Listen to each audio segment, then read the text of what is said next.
नात्यात रमावंसं वाटतं. रक्ताच्या नात्याने आमच्याकडे पाठ फिरवली. आयुष्यभर काबाड कष्ट करून संसार फुलवून दिलेल्या मुलाबाळांनी दुर्लक्ष केलं. आम्हालाही मुलाबाळांसह नातवांची खूप आठवण येते. वर्षभराच्या सणाच्या गर्दीत हरवलेला मनाचा दिलासा हवा असतो. मात्र नात्यामधील मायेची आभाळमाया भेटत नाही. घरची माणसं फिरकत नाहीत. मग आम्ही करावं काय? उतार वयात आई वृद्धाश्रम संस्थेनं आई म्हणून आमचा स्वीकार केला. आम्ही इथे आनंदी आहोत, पण जगलो आम्ही रक्ताच्या नात्यांमध्ये. आणि आयुष्याची सांज म्हणजे संध्याकाळी मांडलेल्या नात्यांमध्ये होत असताना मनाला वेदना होतात, दुःखही वाटतं.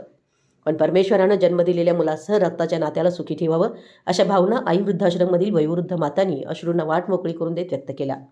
तर काही मातांनी वृद्धाश्रम संस्थेत मिळणाऱ्या सेवा सुविधांबाबत आनंद व्यक्त करीत नात्याविना प्रेमाला मुकलेल्या आयुष्याचा प्रवास परवड आणि बरंच काही सांगताना अबोलपणा दाखवला. शिरोळ येथील सामाजिक कार्यकर्ते तसेच महाराष्ट्र शासन समाजभूषण डॉक्टर दगडू माने यांना वाढदिवसानिमित्त सामाजिक व प्रबोधनात्मक कार्यक्रम झाला.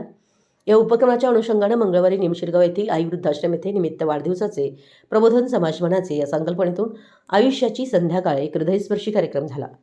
डॉक्टर दगडू माने यांच्या वाढदिवसानिमित्त शिरोळ तालुका लोककलाकार संघटना व श्री संत रोहिदास सोशल फाउंडेशन यांच्या वतीनं कार्यक्रमाचं आयोजन करण्यात आलं होतं. यावेळी एकपात्री नाट्यकलाकार राजेंद्र प्रधान तसेच वेद फाउंडेशनच्या प्रमुख डॉक्टर रजनीताई शिंदे यांनी वृद्ध मातापित्यांशी संवाद साधत आयुष्याची संध्याकाळ या विषयावर मनमोकळ्या गप्पा मारल्या. या कार्यक्रमातून नातीगोती कौटुंबिक जिव्हाळा यासह वृद्ध मातांचं मन मोकळं करीत त्यांना मानसिक आधार देण्याचा प्रयत्न करण्यात आला. या कार्यक्रमानं उपस्थित सर्वांच्या डोळ्यात आनंदाश्रू तरळले. डॉक्टर दगडू माने यांनीही वृद्धांशी संवाद साधत आपण एकटे नाही, समाज सदैव तुमच्या पाठीशी आहे असा दिलासा देत भावनिक मनोगत व्यक्त केलं. आई वृद्धाश्रम संस्थेचे अध्यक्ष संजय भोसले यांनी स्वागत केलं. या संवाद चर्चेनंतर कलाकार राजेंद्र प्रधान, कुणाल कांबळे, संजय भोसले, दिलीप उर्फ दिवान कोळी यांनी गीत गायनाच्या माध्यमातून वृद्धांच्या चेहऱ्यावर आनंद देण्याचा प्रयत्न केला. या कार्यक्रमात वेद फाउंडेशनचे राज्य सचिव मुरलीधर शिंदे, राज्याध्यक्षा आशा वागिरे, शुभम कांबळे, सचिन कमलाकर, श्रेयस माने, अक्षय कोठावळे यांच्यासह मान्यवर उपस्थित होते. आभार प्राध्यापक गंगाराम सातपुते यांनी मानले. दरम्यान डॉक्टर दगडू माने यांच्या वाढदिवसानिमित्त या उपक्रमामुळे समाजामध्ये सकारात्मक संदेश पोहोचला असून वाढदिवस कार्यक्रमातून समाजाभिमुख दिशा असल्याची भावना आहे उपस्थितांमधून व्यक्त झाली. यावेळी आई वृद्धाश्रम संस्थेतील सर्व वृद्ध मातांनी वाढदिवसानिमित्त डॉक्टर दगडू माने यांना औक्षण करून शुभेच्छा दिल्या. मराठी एस न्यूजसाठी शिरोहून दिलीप कोळी. आई वृद्धाश्रम या संस्थेचे प्रमुख आदरणीय संजय भोसले सर आणि त्यांचा परिवार आणि विशेष करून आई वृद्धाश्रममध्ये असलेल्या माझ्या सर्व माता भगिनी, त्याचबरोबर माझ्यावर प्रेम करणारे सर्व माझे सहकारी मित्र, खास करून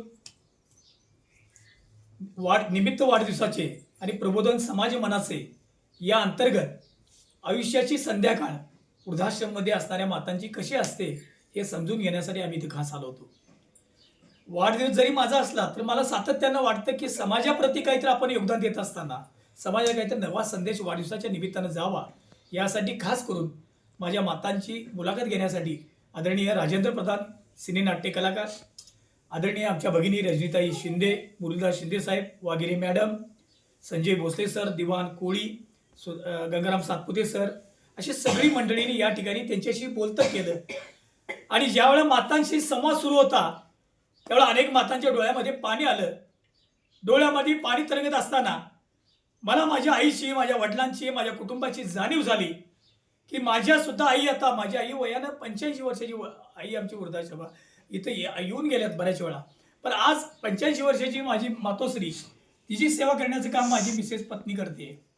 माझ्या वडील आज नाही आहेत, 27 वर्षे वडील जाऊन मला अपघाती निधन त्यांचं झालं गेले. पण हे आई वडिलांची जी काही शुद्धर आहे संस्काराची ती जपली जावी. नव्या पिढीला काय ते यातून प्रेरणा मिळावी, एकत्र कुटुंब राहिलं पाहिजे, नातीगोती जपली पाहिजेत. यासाठी खऱ्या अर्थानं आयुष्याची संध्याकाळ म्हणजे उतार वय काय असताना यात काय दुःख आहे, काय वेदना आहेत, एकटेपणा कसा भोगावा लागतो, हे सगळं जाणून घेण्यासाठी आम्ही इथं आलो होतो. आणि आज दिलखुलास एकमेकाच्या गप्पा मारताना मातांनी आज हे मन मोकळं केलं. खरंच मला इथं येऊन आल्यानंतर मातांनी औक्षण केलं. संजय भोसले साहेबांनी वाढदिवसाचा केक कापला.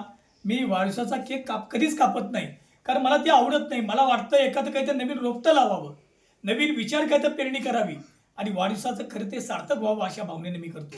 पण माझ्यावर प्रेम व्यक्त करण्यासाठी आई वृद्धाश्रम संस्थेचे प्रमुख संजय भोसले सर, त्यांचा भोसले परिवार आणि माझा माता या सर्वांचं, प्रमुख मान्यवरांचं मनापासून मी आभार मानतो. आणि खास करून या ठिकाणी चांगल्या कामाला एक गती देण्याचं काम प्रसिद्धी देण्याचं काम माझे सहकारी मित्र पत्रकार, प्रिंट असतील, इलेक्ट्रॉनिक मीडियामधील प्रतिनिधी असतील, या सर्वांनी केलं. त्यामुळं खऱ्या अर्थानं बऱ्याच समाजापर्यंत हा संदेश जाईल अशी या ठिकाणी अपेक्षा व्यक्त करतो.